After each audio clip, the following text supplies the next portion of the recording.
এবার পদত্যাগ করল যুব ও ক্রীড়া মন্ত্রণালয়ের উপদেষ্টা আসিফ মাহমুদ ভূঁইয়া এবং ডাক টেলিযোগাযোগ ও তথ্য প্রযুক্তি মন্ত্রণালয়ের উপদেষ্টা মোহাম্মদ নাহিদ ইসলাম। আমরা সরাসরি সেখানে চলে যাচ্ছি। আসিফ কই গেল? লজ্জা লজ্জা। নাহিদ আসিফ কই গেল? লজ্জা লজ্জা। আসিফ নজরুল কই গেল? লজ্জা লজ্জা।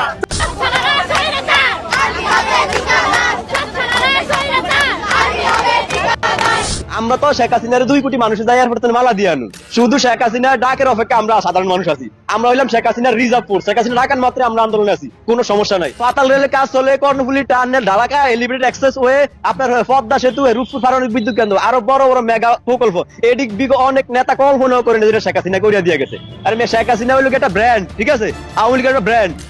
শেষ বিদায়ের ঘন্টা বেজে গেছে ডক্টর মোহাম্মদ ইউনূসের। আবারও কিন্তু আমরা আপনাদের বিরুদ্ধে প্রতিরোধ করে তুলবো। তাদের বিরুদ্ধে আইনি কাঠামোটা আবার কিসের? আপনাদেরকে নিয়ে এসে আমরা আবার আন্দোলন করে তুলবো ইনশাআল্লাহ। সিদ্ধান্ত ছাত্র জনতার পক্ষে আনতে পারতেছেন, এটা আমরা বুঝি, কিন্তু আপনারা যে অনেক কাজ করতে গিয়ে পারতেছেন না, আপনারা বাধাগ্রস্ত হচ্ছেন, আপনারা সেই দায় আপনাদের মাথায় নিচ্ছেন কেন? সারা বাংলাদেশের ছাত্র জনতা বলছে তোমরাই তো এখন এমপি, তোমরাই তো এখন মন্ত্রী, তোমরা পারতেছো না কেন? অথচ আমরা জানি আপনাদের দায়িত্ব, আপনাদের ক্ষমতা নাই। আপনারা চেষ্টা করবেন, না পারলে আজকে ছাত্র উপদেষ্টা 3 জনকে বলতে চাই, মাহফুজ আলম, নাহিদ ইসলাম, আসিফ মাহমুদ, প্রেস ব্রিফ করেন, প্রেস ব্রিফ করে বলেন এই সঠিক সিদ্ধান্ত আমরা নিতে চাই।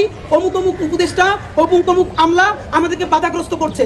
24 ঘন্টার মধ্যে যদি আমাদেরকে করতে দেয় আমরা থাকবো, আর নইলে আমরা উপদেষ্টা থেকে পদত্যাগ করবো।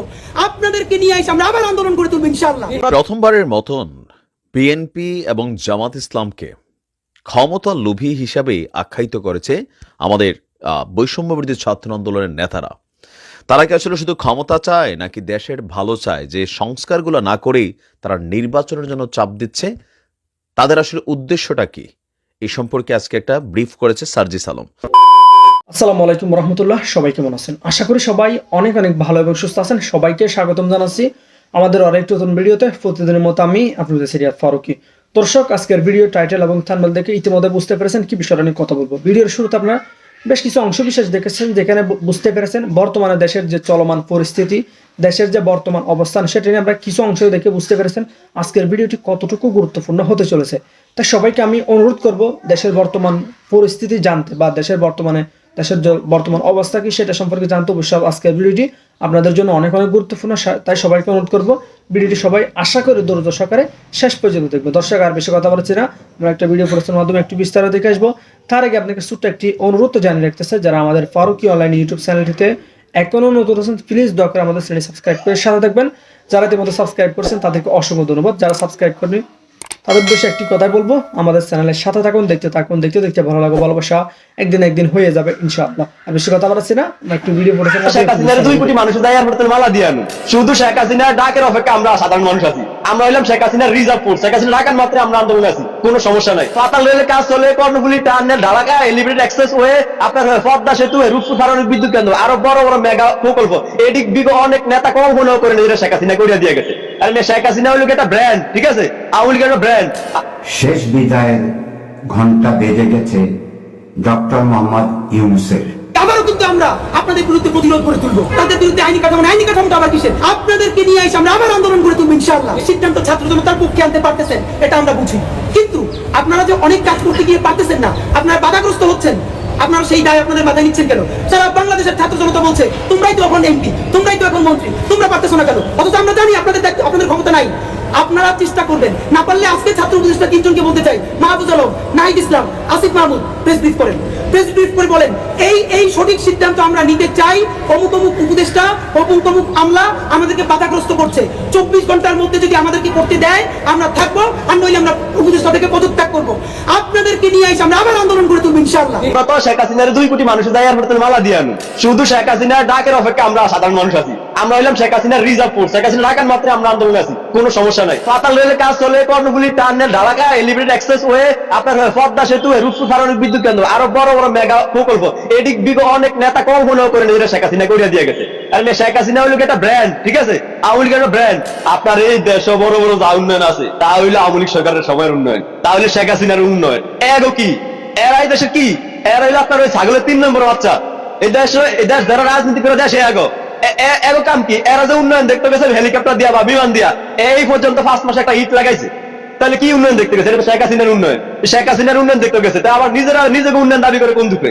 আমি তো এটা বুঝি না। আর বিগত আরো সময় এমপি মন্ত্রী আসিল না, এরা কি এরকম হেলিকপ্টার ব্যবহার করছে? ওই যে সমস্যা কি কইতে পারেন, এরা তো ওই একটা বাংলা একটা কথা আছে যে নাই দিন না স্বামী বাপের মতন। হ্যাঁ, এরা তো ক্ষমতা কোনো সময় পায় নাই, আসলে ফকিরনি, হঠাৎ করে ক্ষমতা পাইছে। এখন এত ক্ষমতা কি করে ভাগ হয়ে গেছে? মানে কিছু ক্ষমতা রাখবো না কিছু ক্ষমতা বেচবো, মানে খুব দ্বিধাদ্বন্দ্বে আছে। মানে নতুন হইলে যাও আর এই উন্নয়ন দেখে, আর কোন সরকারের উন্নয়ন এরকম দেখেনি। মানে এরাই নতুন সরকার। শোনেন, ওই দেশটা ওই সময় আসিল এক সিচুয়েশন আসিল, এখন দেশ অন্যরকম। মানুষ ডাকে আগে যেরকম সারা দিছে, এখন মানুষ আর সারা দেয় না। ঠিক আছে, মানুষ বুঝে গেছে এই তোরা ওই যে বিচার মানি তাল গাছটা আমার, এই তোরা দিন শেষে ক্ষমতা চায়, এর বাইরে কি বিকল্প কিছু না। ঠিক আছে, আর এই যে উপদেশটা যে সমন্বয়ক আছে এর মধ্যে বেশিরভাগই মাথা নষ্ট। ঠিক আছে, ওই কূটনৈতিক সম্পর্কে কি বোঝে না, বহির্বিশ্বের লাগে মেনটেন করে সবাই বোঝে না। তো এরা করবো আমাদের দেশের ধ্বংস। শেখ হাসিনা আমাদের দেশের সামনের দিকে নিয়ে যায়, তো শেখ হাসিনার আমরা প্রয়োজন এই দেশে আনুন না। আমরা তো শেখ হাসিনার 2 কোটি মানুষ যায় এয়ারপোর্টে মালা দিয়ে আনুন। ঠিক আছে, শেখ হাসিনা আইব না মানি, শেখ হাসিনার দেশের রূপকার এই যে দেন মেট্রো রেল, ওইটা ওই বাংলাদেশের অনেক নেতা কল্পনা তো করে নাই, কিন্তু শেখ হাসিনা কইরা দেওয়া হয়েছে। পাতাল রেলের কাজ চলে, কর্ণফুলী টার্মিনাল, ঢালাকা এলিভেটেড এক্সপ্রেস ওয়ে, আপনার পদ্মা সেতু, রূপপুর ফারানিক বিদ্যুৎ কেন্দ্র, আরো বড় বড় মেগা প্রকল্প, এদিক বিগত অনেক নেতা কল্পনাও করে নেই, শেখ হাসিনা কইরা দিয়ে গেছে। আর শেখ হাসিনা হইল একটা ব্র্যান্ড। ঠিক আছে, আওয়ামী লীগের একটা ব্র্যান্ড। আমরা সাধারণ মানুষ এলাম শেখ হাসিনার ফোর্স। ঠিক আছে, আমরা প্রস্তুত সবসময় শেখ হাসিনার জন্য। শুধু শেখ হাসিনার ডাকের অপেক্ষা আমরা সাধারণ মানুষ আছি। আমরা হইলাম শেখ হাসিনার রিজার্ভ ফোর্স। শেখ হাসিনা ডাকার মাত্রে আমরা আন্দোলনে আছি, কোনো সমস্যা নাই। প্রথমত দলীয় কর্মীরা তো এক পায়ে দাঁড়ানো, তারা অবশ্যই আসবে, কিন্তু এই লগে বিশেষ করে এখন সাধারণ মানুষ বেশি আইবো, কারণ সাধারণ মানুষ পার্থক্য বুঝা গেছে যে কারে দিয়া দেশ চলবো কারে দিয়া চলবো না। ঠিক আছে, আগে তো কত ভাতা আসিল। ঠিক আছে, ওই 10 টাকা কাটা ছিল, বিজেপি কাটা ছিল, মানে পঙ্গু ভাতা, অনেক পদের ভাতা আসিল, এখন সব বাদ। তো সাধারণ মানুষ একটা পার্থক্য বুঝা গেছে না। আবারও কিন্তু আমরা আপনাদের বিরুদ্ধে প্রতিরোধ করে তুলবো, তাদের বিরুদ্ধে আইনি কাঠামোটা আবার কিসের? আপনাদেরকে নিয়ে এসে আমরা আবার আন্দোলন করে তুলবো ইনশাআল্লাহ। সিদ্ধান্ত ছাত্র জনতার পক্ষে আনতে পারতেছেন, এটা আমরা বুঝি, কিন্তু আপনারা যে অনেক কাজ করতে গিয়ে পারতেছেন না, আপনারা বাধাগ্রস্ত হচ্ছেন, আপনারা সেই দায় আপনাদের মাথায় নিচ্ছেন কেন? সারা বাংলাদেশের ছাত্র জনতা বলছে তোমরাই তো এখন এমপি, তোমরাই তো এখন মন্ত্রী, তোমরা পারতেছো না কেন? অথচ আমরা জানি আপনাদের ক্ষমতা নাই। আপনারা চেষ্টা করবেন, না পারলে আজকে ছাত্র উপদেষ্টা 3 জনকে বলতে চাই, মাহফুজ আলম, নাহিদ ইসলাম, আসিফ মাহমুদ, প্রেস ব্রিফ করেন, প্রেস ব্রিফ করে বলেন এই সঠিক সিদ্ধান্ত আমরা নিতে চাই, অমুক উপদেষ্টা অমুক আমলা আমাদেরকে বাধাগ্রস্ত করছে, 24 ঘন্টার মধ্যে যদি আমাদেরকে করতে দেয় আমরা থাকবো, আর নইলে আমরা উপদেষ্টা থেকে পদত্যাগ করবো। আপনাদেরকে নিয়ে এসে আমরা আবার আন্দোলন করে তুলবো ইনশাআল্লাহ। কিন্তু আপনারা যেই কাজ করতে পারেন না সেই দায় আপনারা নেবেন কেন? আপনারা বলতে আপনাদের কারণে দায় আমাদের উপরে আসে, ছাত্র জনতার উপরে আসে। এবং আপনাদেরকে আমি বলতে চাই সর্বশেষ, আমলা, পুলিশ, আর্মি, চৌকিদার থেকে শুরু করে সচিব, প্রত্যেকটা আওয়ামী ফ্যাসিস্ট আমলে সব থেকে গুন্ডাগুলো নিয়োগ দেওয়া হয়েছে। কেউ কম ফ্যাসিস্ট, কেউ বেশি ফ্যাসিস্ট। এরা আপনাদেরকে হেল্প না করলে পাবলিকলি প্রকাশ করে দেন। এখন বলবেন টেকনিক্যাল প্রবলেম আছে, খুনি হাসিনারের পালাই দিক বাধ্য কইরা বাংলাদেশের ছাত্র জনতা যা করছে তখন টেকনিক্যাল প্রবলেমের ইস্যু হয় নাই। এখন আপনাদের কি ছাত্রতা ঘুটুঘুটু করেন, এইগুলো এত টেকনিক্যাল বুঝান, এই সব বললে কিন্তু আবারও কিন্তু আমরা আপনাদের বিরুদ্ধে প্রতিরোধ করে তুলবো। আওয়ামী লীগকে অতি দ্রুত, এবং একটা কথা খেয়াল করেন, আওয়ামী লীগের কি বিচার শুরু তো দূরের কথা, আমরা প্রত্যাশা করেছিলাম বাংলাদেশের জঙ্গি লীগ আওয়ামী লীগের প্রত্যেকটা উপজেলা যে কমিটি আছে সেই কমিটি অন্তত প্রথম যে 10 জন, তারা তো এই গণহত্যার দায়ে আওয়ামী লীগ যেভাবে জড়িত, একই কারণে প্রত্যেকটা উপজেলার কমপক্ষে প্রথম 10 জন এতদিনই গ্রেফতার হয়ে যাওয়ার কথা। এখন বলতেছে কি যে না, তাদের বিরুদ্ধে আইনি কাঠামোটা আবার কিসের? গণহত্যা করেছে আওয়ামী লীগের কমিটিতে প্রত্যেকটা। শেষ বিদায়ের ঘন্টা বেজে গেছে ডক্টর মোহাম্মদ ইউনূসের। এর সঙ্গে আরো 2টি বিষয় আমরা আলোচনা করব। একটি ডক্টর মোহাম্মদ ইউনূস সাহেবের গ্রহগত অবস্থান এবং 4টি মহাবিপদ বা চ্যালেঞ্জিং অবস্থার মধ্যে ডক্টর মোহাম্মদ ইউনূস 2025 সালে পড়তে যাচ্ছেন। প্রথমেই আমি শেষ বিদায়ের ঘন্টা বেজে গেছে ডক্টর মোহাম্মদ ইউনূসের, এটি আমার কথা নয়। আমি এখনো এত বড় জ্যোতিষ হইনি যে ডক্টর মোহাম্মদ ইউনূস সাহেবকে এমন একটা কথা বলতে পারি। কথাটি ভারতীয় একজন জ্যোতিষ ইউটিউবে বলেছেন। তার চ্যানেলের নাম আচার্য বাণী।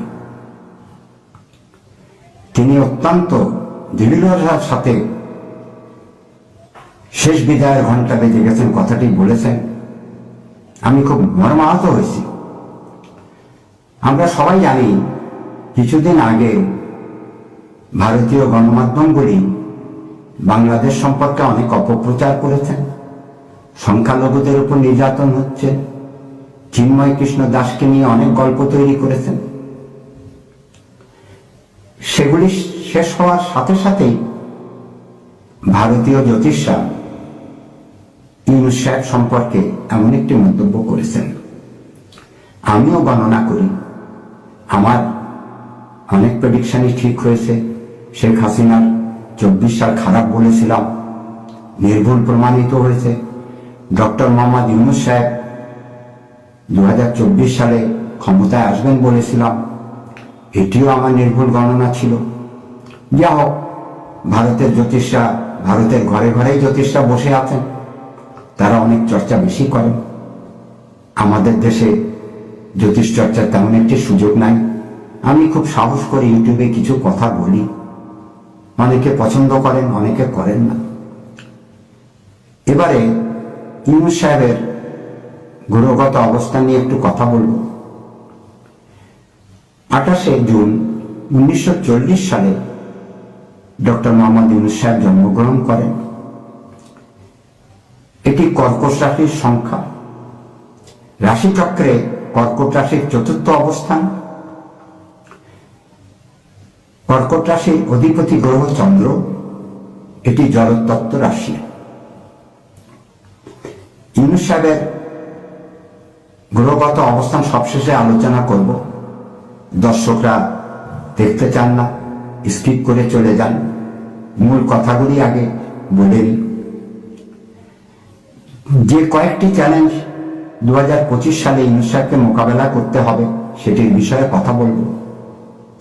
2025 সাল 9 সংখ্যার বছর। আমরা জানি 9 সংখ্যা শুভ সংখ্যা নয়, মঙ্গল গ্রহের সংখ্যা। মঙ্গল গ্রহকে আমরা খুব শুভ সংখ্যা বলি না, জ্যোতিষ বিজ্ঞানে বলা হয় না। এটি অগ্নিতত্ত্ব রাশি, ফায়ার এলিমেন্ট আমরা বলতে পারি। 2025 সালে বাংলাদেশে অনেক অগ্নিকাণ্ড ঘটার সম্ভাবনা আছে। 1, 2, অত্যাধিক গরম পড়বে। অন্যান্য বছরগুলির তুলনায় 2025 সালে অস্বাভাবিক গরমের সম্মুখীন আমাদের হতে হবে, যে কারণে আমাদের পর্যাপ্ত বিদ্যুৎ দরকার। ফ্যান চলবে, এসি চলবে। অন্তর্বর্তীকালীন সরকারের উপদেষ্টাদের দৃষ্টি আকর্ষণ করে বলছি, তারা যেন এসব বিষয়ে সতর্ক থাকেন। এপ্রিল মাসে 7 এপ্রিল থেকে 15 এপ্রিলের মধ্যে প্রচন্ড ঝড় বৃষ্টি হওয়ার সম্ভাবনা আছে। ঘূর্ণিঝড় হতে পারে, তার চেয়েও খারাপ কিছু হতে পারে। এটি গণনার ভিত্তিতেই বলছি। এমন হতে পারে যে 6-7 দিন বৃষ্টির কারণে আমরা বাড়িঘর হতে বেরোতে পারবো না, জলাবদ্ধতার সৃষ্টি হবে, পানিতে ডুবে যাওয়ার একটা সম্ভাবনা দেখা দেয়। এরপরে আরেকটি বিষয় আপনাদেরকে সতর্ক করব। জুলাই মাসের পরে আগস্টের কাছাকাছি আমাদের দেশে কিছু মহামারীর সম্ভাবনা দেখা যায়। আমরা জানি 2020 সালে করোনার কারণে আমাদের কি ভয়াবহ পরিস্থিতি হয়েছিল। 25 সালেও আমরা কিছু মহামারীর সম্ভাবনা দেখি। খাদ্যশস্যের ঘাটতি আগস্টের পরে লক্ষণীয়। সুতরাং সরকারকে খাদ্যশস্য মজুত রাখতে হবে যাতে দেশের মানুষ কষ্ট না পায়। এবছর খাদ্যশস্যের ঘাটতি গ্রহগত অবস্থান থেকে লক্ষ্য করা যাচ্ছে। এ বিষয়ে সরকারকে সতর্ক দৃষ্টি রাখতে হবে। এই হচ্ছে আমাদের মোটামুটি বিপদের কথা। এবারে ডক্টর মোহাম্মদ ইউনূস সাহেবের গ্রহগত অবস্থান নিয়ে আলোচনা করব। তিনি কেমন থাকবেন 25 সালে সে বিষয়ে কিছু কথা বলব।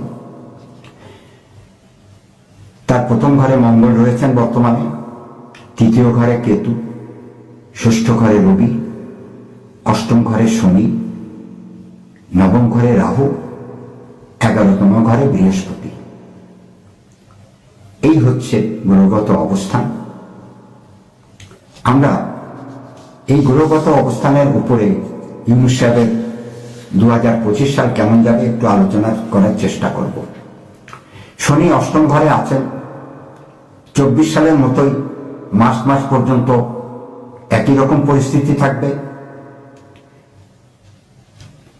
মাসে 29 তারিখে শনি তার স্থান পরিবর্তন করবেন, অষ্টম ঘর ছেড়ে তিনি নবম ঘরে যাবেন। এপ্রিলের পর থেকে ডক্টর মোহাম্মদ ইউনূস সাহেবের কিছুটা সময় ভালো। একটা জিনিস আমাদেরকে মনে রাখতে হবে, ইউনূস সাহেবের ব্যক্তিগত গ্রহগত অবস্থান আর বাংলাদেশের গ্রহগত অবস্থান কিন্তু এক কথা নয়।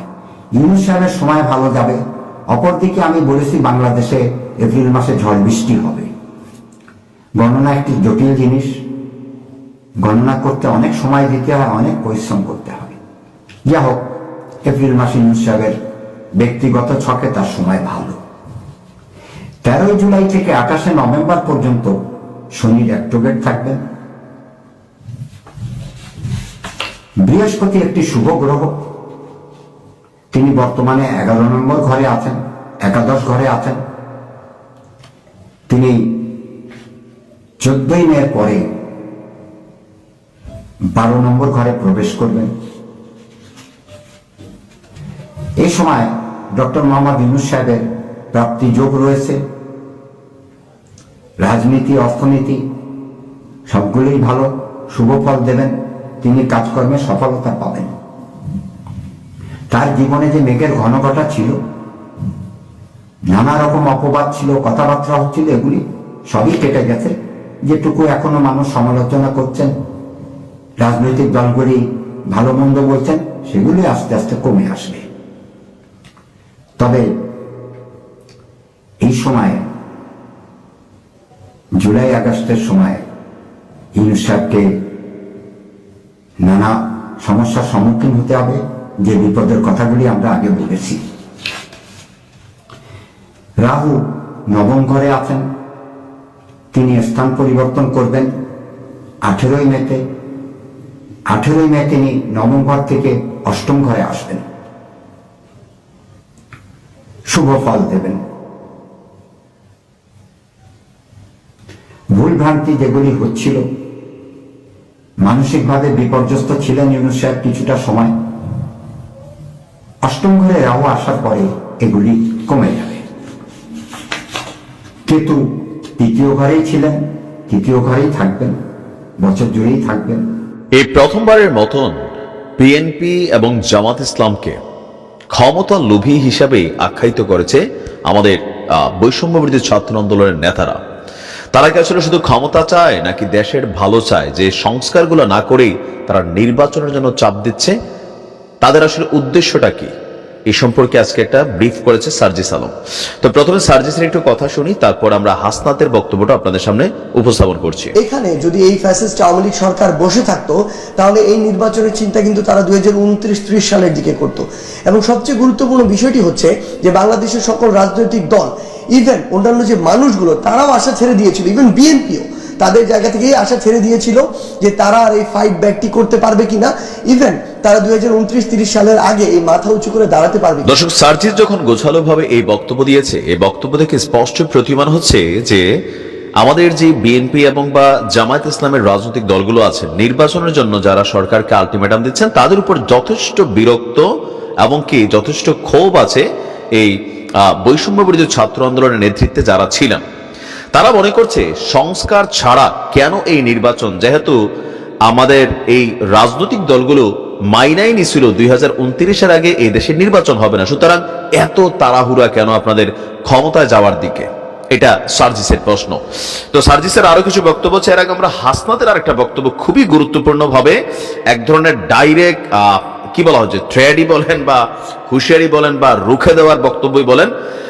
হাসনাত বলছে, আমরা বারবার বলছি আগে আওয়ামী লীগের বিচার হতে হবে। যেসব মিডিয়া, যেসব বিশ্ববিদ্যালয়ের শিক্ষক, যেসব বুদ্ধিজীবী আওয়ামী লীগের দালাল হিসেবে ফেসিবাদের পক্ষে যোগ দিয়েছেন। যারা ফেসিবাদের পক্ষে লিখবে আমরা সেই কলমগুলো ভেঙে দিব। বারবার বলে আসছি, তরুণ প্রজন্মের কথা যদি বুঝতে ব্যর্থ হন, আওয়ামী লীগের যে পরিণতি হয়েছে, পরবর্তীতে যারাই নীতি নির্ধারণের ফোরামে আসবেন তাদের পরিণতি আওয়ামী লীগের মতোই হবে। এখন নির্বাচনের আগে এই নাগরিক কমিটি বা বৈষম্য বিরোধী আন্দোলনের প্রধান দাবি হচ্ছে আওয়ামী লীগের বিচার নিশ্চিত করতে হবে, তারপরে এই দেশে নির্বাচন হবে। রাষ্ট্রের অতি গুরুত্বপূর্ণ সংস্কারগুলোকে এই সুযোগে করে নিতে হবে, আর যদি এটা এখন করা না হয় তাহলে কখনোই করার সুযোগ নাই। বিএনপি এবং জামাত ইসলামের মধ্যে যে নির্বাচনমুখী একটা অ্যাক্টিভিটিজের মধ্যে আমরা দেখেছি আজকে সম্ভবত বিএনপির একটা জরুরি বৈঠক হয়েছে। সেখানে তারা বলছে যে এই বছরের মাঝামাঝি মানে মে জুনের দিকে বড় ধরনের একটা আন্দোলনে যাবে, নির্বাচনকে এই বছরের মাঝামাঝি করার জন্য সর্বোচ্চ 2025-এর ডিসেম্বরের মধ্যে নির্বাচন সরকারকে দিয়ে দিতেই হবে।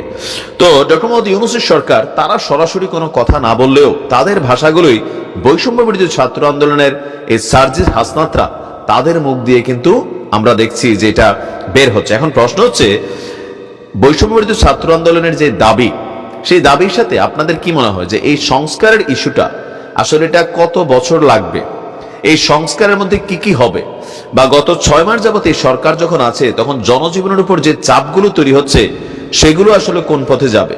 পাশাপাশি প্রতিবেশী রাষ্ট্র ভারত তারা বলছে নির্বাচিত সরকার ছাড়া এই ইউনূসের সরকারের সাথে তাদের স্বাভাবিক সম্পর্ক বিরাজমান হবে না।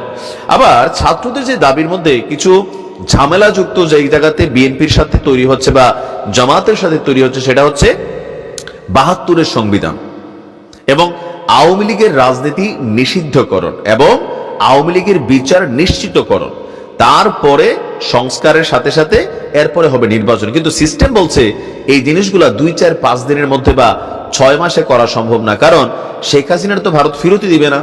বাংলাদেশ থেকে যতগুলো আওয়ামী লীগের নেতাকর্মী ভারত পালাই গেছে এদেরকে ভারত ফেরত দিবে না, বা এই সরকার চাইলে আনতে পারবে না। তাহলে আপনার এই বিচারটা আসলে কয় বছর লাগাইয়া হবে।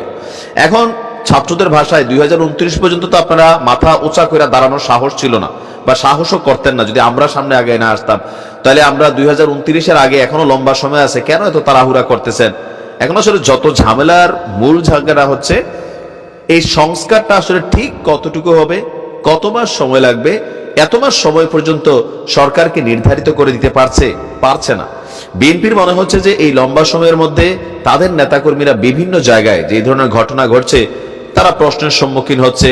এর পাশাপাশি এই অন্তর্বর্তী সরকার -2-3 ফর্মুলাতে যাবে কিনা এটাও একটা মনে মনে সন্দেহ আছে।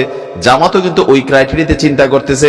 তো সবকিছু মিলিয়ে এই প্রথমবারের মতন বিএনপি এবং জামাতকে নিয়ে আমরা দেখছি আমাদের বৈষম্য বিরোধী ছাত্র আন্দোলনের নেতারা নানান ধরনের বক্তব্য দিচ্ছেন। আপনি কি মনে করেন সংস্কার কতদিন পর্যন্ত হওয়া উচিত, নির্বাচন আসলে কবে দেওয়া উচিত? কমেন্টে লিখতে পারেন।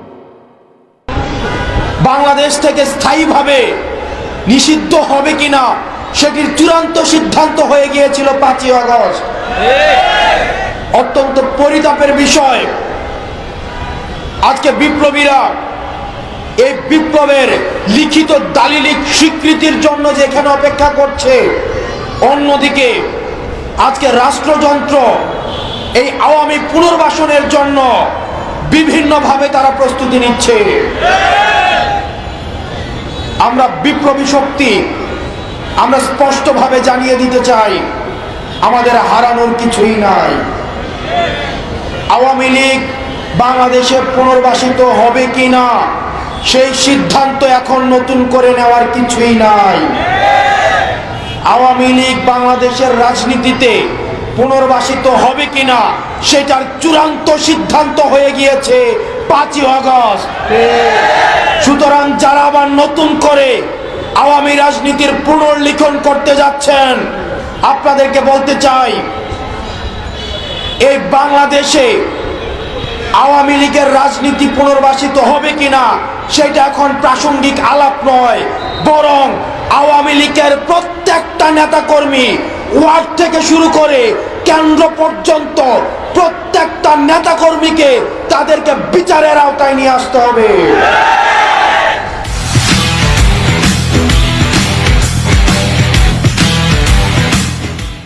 তাদের বিচার নিশ্চিত না হওয়া পর্যন্ত আবার যারা তাদেরকে পুনর্বাসনের কথা বলবে তাদের উপস্থিতি ছাড়া যারা বলতে চাইবে যে নির্বাচন পার্টিসিপেটরি হবে না, আমরা ধরে নিব গত 16 বছর ধরে আওয়ামী লীগ যে জাহিলিয়াতের রাজনীতি বাংলাদেশে কায়েম করেছিল সেখানে তাদেরও ইন্ধন ছিল।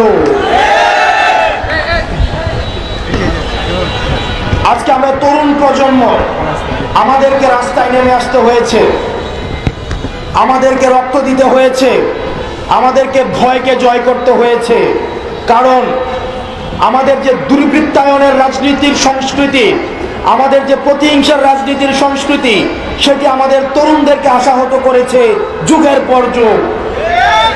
আমরা জনকল্যাণমূলক রাষ্ট্র করতে পারি নাই, আমরা রাষ্ট্রের মধ্যে নাগরিক হয়ে উঠতে পারি নাই।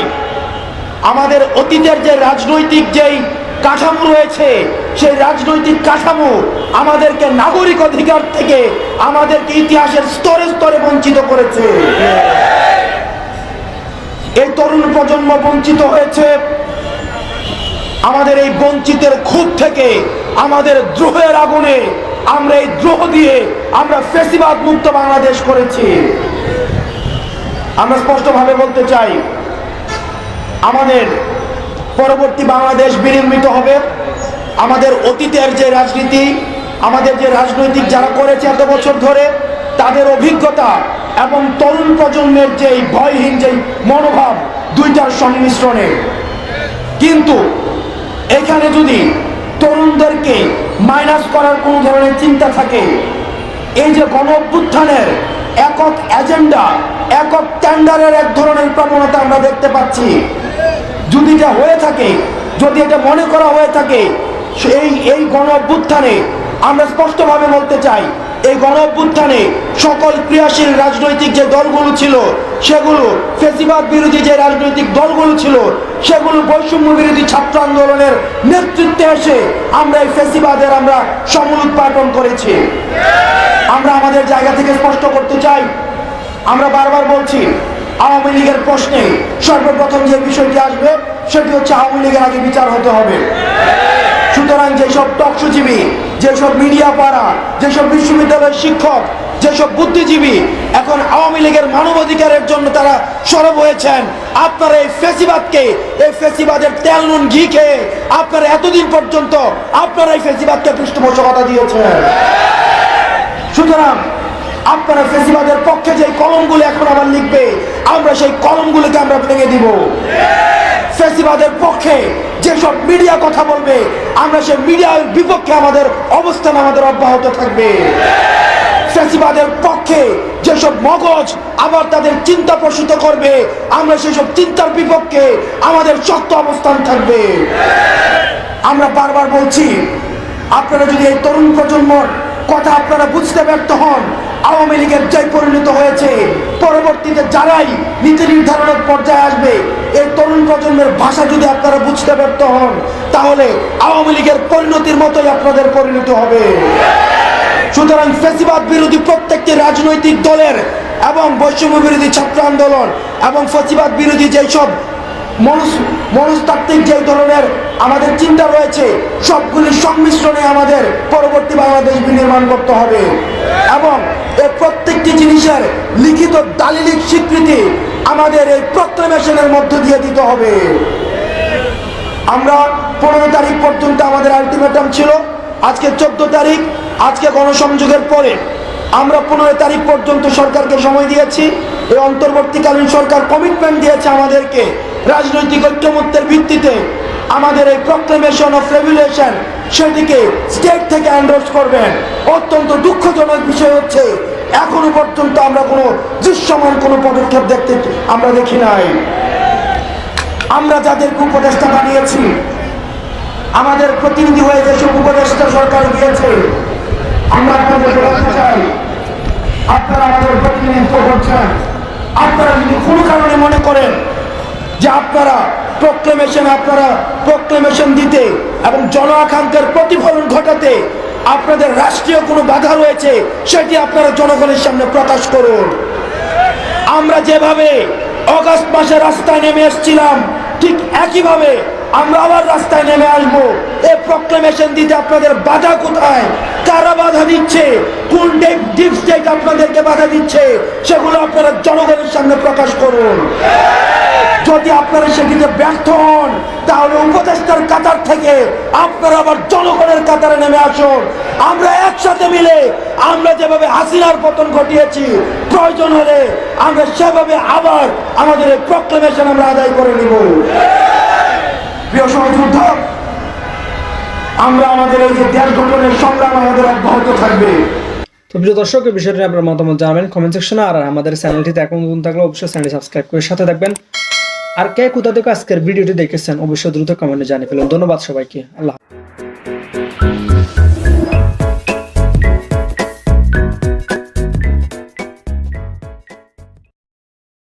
শেখ হাসিনা ও জয়ের ডলার পাচারের অভিযোগ অনেকটাই সত্য বলছেন দুদক চেয়ারম্যান। সাবেক প্রধানমন্ত্রী শেখ হাসিনা ও তার ছেলে সজীব ওয়াজেদ জয়ের বিরুদ্ধে যুক্তরাষ্ট্রে $300 মিলিয়ন পাচারের অভিযোগ অনেকটাই সত্য। একথা জানিয়েছে দুর্নীতি দমন কমিশনের দুদক চেয়ারম্যান ডক্টর মোহাম্মদ আব্দুল মোমেন। বলেছেন, তাদের বিরুদ্ধে তদন্ত করে ব্যবস্থা নেওয়া হবে। রোববার 22 সেপ্টেম্বর বিকেলে প্রথম গণমাধ্যম কর্মীদের সঙ্গে মতবিনিময় সভায় দুদক চেয়ারম্যান এসব কথা বলেন।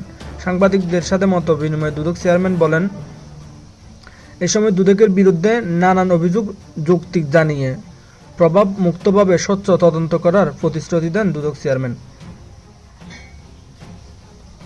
টানা 15 বছর ক্ষমতাকে কুক্ষিগত করে দেশকে দুর্নীতির এক স্বর্গরাজ্য গড়ে তুলেছিলেন আওয়ামী লীগ সরকার।